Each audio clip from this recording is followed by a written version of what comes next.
Before we dive into tonight's case, you already know the deal. Hit subscribe, drop a like, and stay with us, because what you're about to hear isn't just disturbing, it's the kind of tragedy that keeps investigators awake for years. It began on a cold December night in Southampton, a night that should have been filled with nothing more than laughter, neon lights, and the relief of surviving another brutal semester. Instead, it became the scene of one of the most shocking crimes the university town had ever witnessed. At 18 years old, Henry Callahan had everything ahead of him. A brilliant first-year student, a quiet kid from Essex finding his place in a new city. But just 3 hours after he stepped out to celebrate, police would find him lying on a rain-slicked sidewalk, bleeding out from multiple stab wounds. At 1:48 a.m., a frantic 911 call shattered the early morning silence. A woman's voice, trembling, breathless. "Someone's been stabbed. He's not moving." Within minutes, blue lights flooded the narrow street known as Portswood High Road. Officers rushed past shuttered shops, abandoned takeaway wrappers, and the echoes of nightclub bass still thumping in the distance. But when they reached the corner near the alley, every sense of urgency turned to dread. Henry wasn't alone, at least not in the beginning. Investigators quickly learned that he had left the pub with a group of friends from his football club. The night had started normal. Drinks, jokes, freshmen bragging about surviving their first exams. Witnesses last saw Henry walking slightly ahead of his group, hands in his jacket pockets, head lowered against the cold. Nothing unusual until it was. A CCTV camera mounted above a convenience store caught the confrontation, or at least the start of it. Two men approached Henry at the edge of the frame. No exchange of words could be heard, no argument was visible. Just a pause, a sudden blur of motion, and then Henry stumbling backwards out of the camera's view. Investigators wouldn't recover the full recording. The second camera that should have captured the rest had been mysteriously disabled, wires severed cleanly. Henry's friends didn't even know he had separated from them until they turned around and saw the flashing police lights. Panic spread instantly. Some ran, others screamed his name, but by the time they reached him, his pulse was fading fast. When detectives examined the scene, something didn't add up. Henry still had his wallet. His phone was untouched.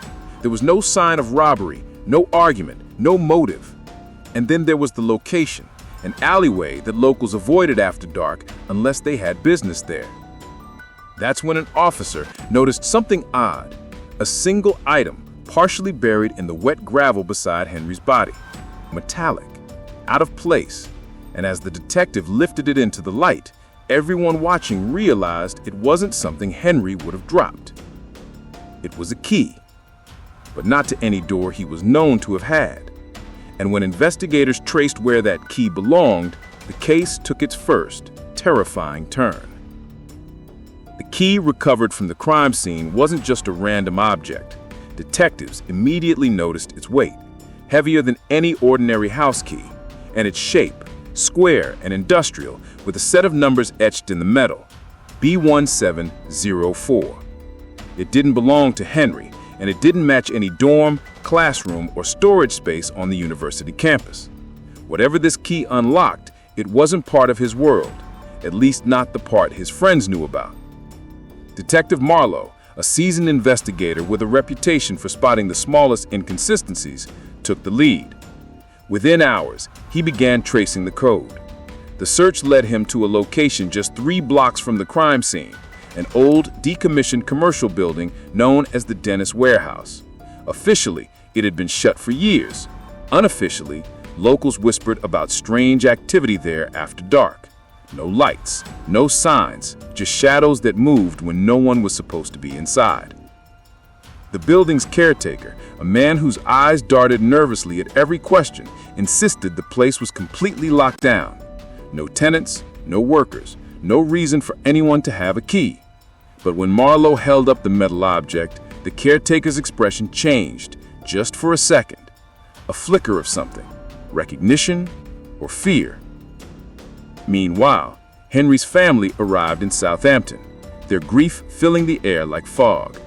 His mother clutched his football jersey, His father stared blankly at the police station walls, replaying the last phone call he'd ever received from his son. Through tears, they insisted Henry wasn't involved in anything dangerous. He studied hard, played football, stayed out of trouble.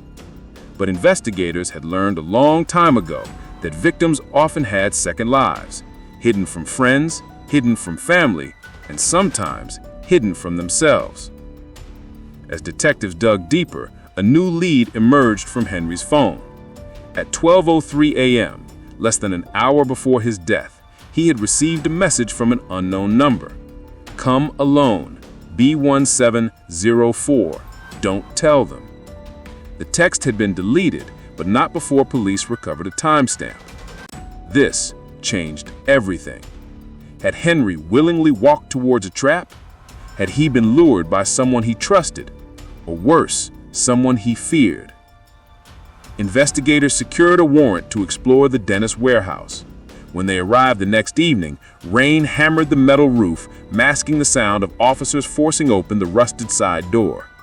Inside, the air smelled of dust, oil, and something else, something sharp, metallic, almost like blood.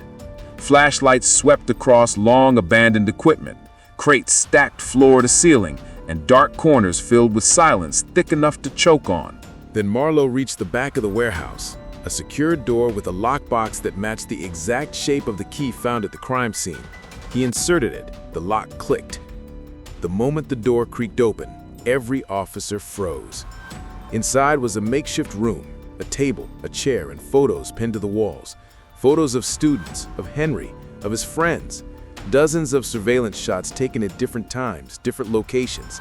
Someone had been watching them for months, but there was something even worse on the final wall.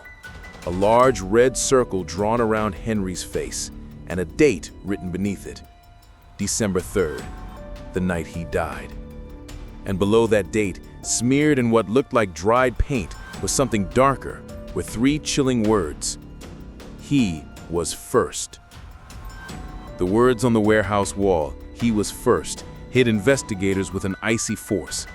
Serial offenders usually escalated quietly, in shadow, but whoever built this room wasn't hiding anymore. This was a declaration, a promise that Henry Callahan wasn't meant to be the only victim. He was merely the beginning. Detective Marlowe's instincts flared. Serial behavior was methodical, controlled, yet this room felt frantic, unstable, as if the person who created it had been teetering between obsession and collapse. Officers photographed every inch while the forensic team bagged the disturbing collection of images. But one detail stopped Marlowe cold.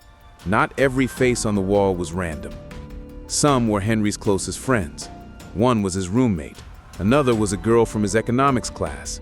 And in the far right corner, circled, just like Henry, was a photo of a student named Liam Dorsey, Henry's teammate and childhood friend. The date under Liam's photo was only 4 days away. A countdown. That same night, police rushed to secure Liam at the dorms, but when they got there, his room was empty. The bed untouched, the window open, his phone left abandoned on the desk, and lying beside it was a folded piece of paper with 2 words scrawled across the top in frantic handwriting. He found me. The message was short, a single sentence, almost unreadable, as if written in shaking hands. Don't look for me. He's not after you. He's after us. Whatever Liam was running from, he wasn't hiding from the police. He was hiding from someone who'd been close enough to watch them without being seen. For the next 24 hours, Southampton was locked in a quiet panic.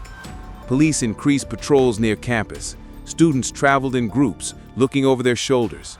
News of Henry's murder spread across the city, but the warehouse discovery was kept secret. If the suspect knew the police were closing in, he might accelerate the timeline or disappear.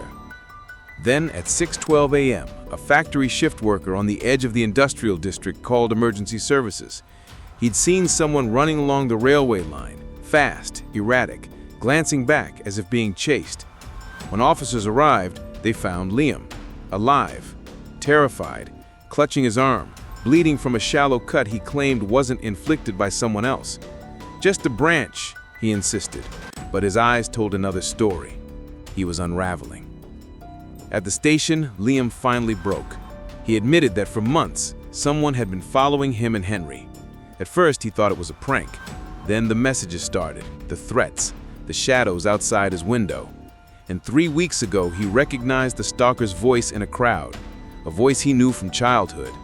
A former teammate, a boy who once played alongside them, a boy expelled from their school after a violent altercation, a boy who blamed Henry and Liam for ruining his life. His name was Eric Rowan.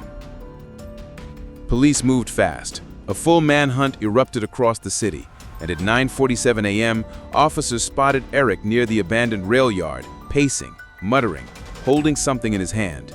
When they closed in, he didn't run. He just raised his head and whispered, "You were too late for the first one. You'll be too late for the rest." But there were no more victims. Henry had been the only one he reached. Eric was arrested, charged, and later convicted. Liam eventually returned to class, though he would never again walk the city at night, and Henry's family created a scholarship fund in his name. Still, the final twist came months later during a routine evidence review. Investigators discovered that the warehouse photos dated back 2 years, not months. Eric had been watching them long before the police ever realized. And at the very bottom of the evidence box, there was one last photo no one had noticed. A picture of Henry's freshman dorm, taken before he had even applied to the university. A reminder that sometimes the people who destroy lives don't choose victims at random. They choose them long before anyone knows a crime has begun.